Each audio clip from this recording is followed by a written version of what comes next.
I am really good at what the boys will call gaydar.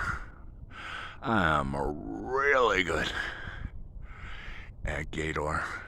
I can spot me a faggot 12 steps away and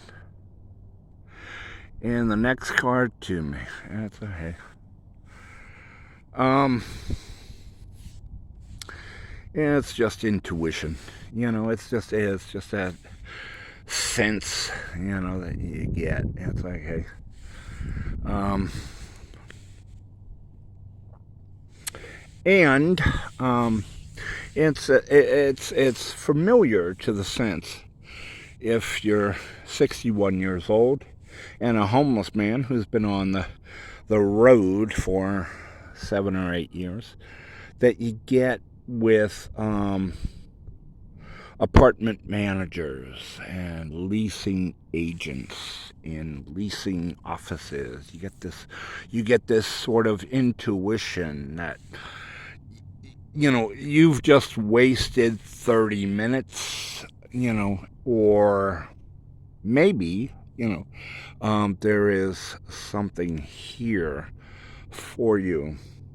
Um, the HUD housing here in Knoxville is what I really expected. It's a joke. It's not real and it's not there. So it's like wait list.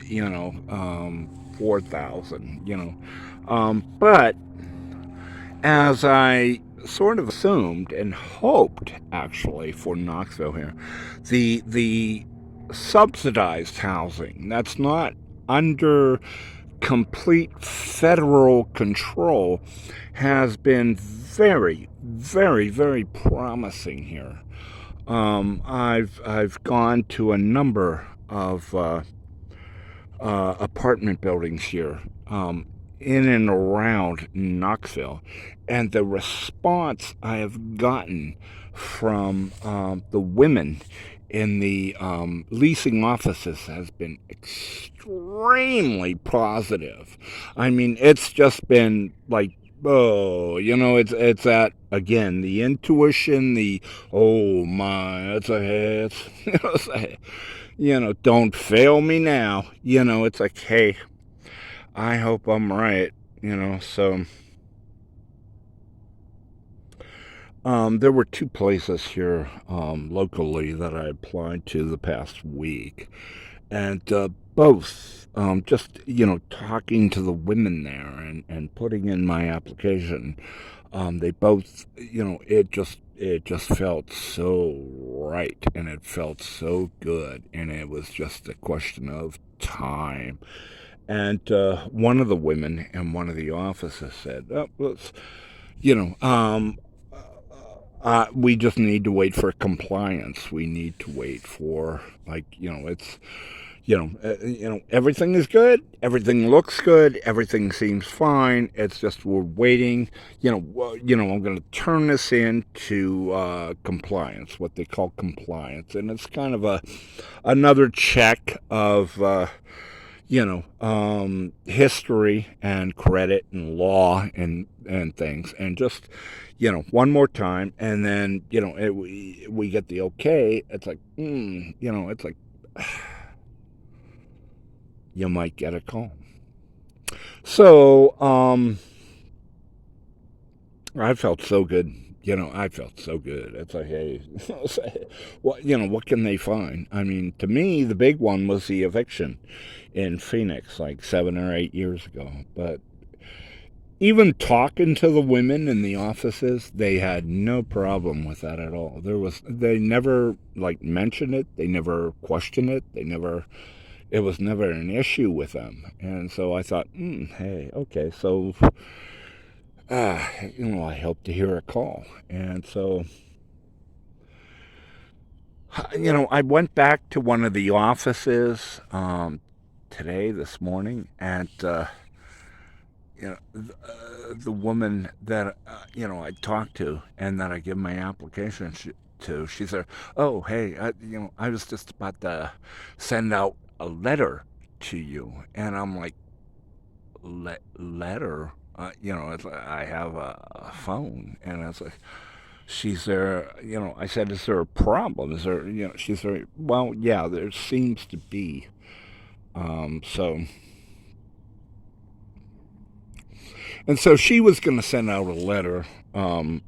From the compliance that noted that I was being turned down because of a criminal history. And, like first impulse, my first reaction was, you're going to tell me like trespassing or, drinking in public is like a criminal history? Oh, come on. I mean, that was my knee jerk reaction. It was like, how dare you, call this criminal? Um,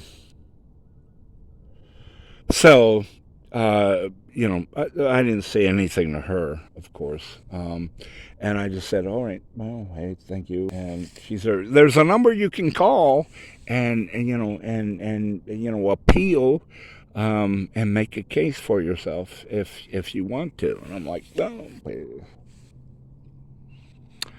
So I'm going through back my history, and I can't, I'm not thinking what it might be, and like, hey, what is criminal? It's a trespassing. I don't know. Is this drunken public intoxication? It's like, it's like drinking in public. I don't know. I mean, and in my mind, I'm thinking if they see that as criminal, I don't want to belong to their senior apartment building. I mean, if that they are that petty that they see like, a man's drinking in public is criminal, I don't want to belong to that apartment building, that senior apartment building. And so, so yeah, and so I called up the number, and I said, what happened down my road of, homelessness over the last 7 years that you found criminal.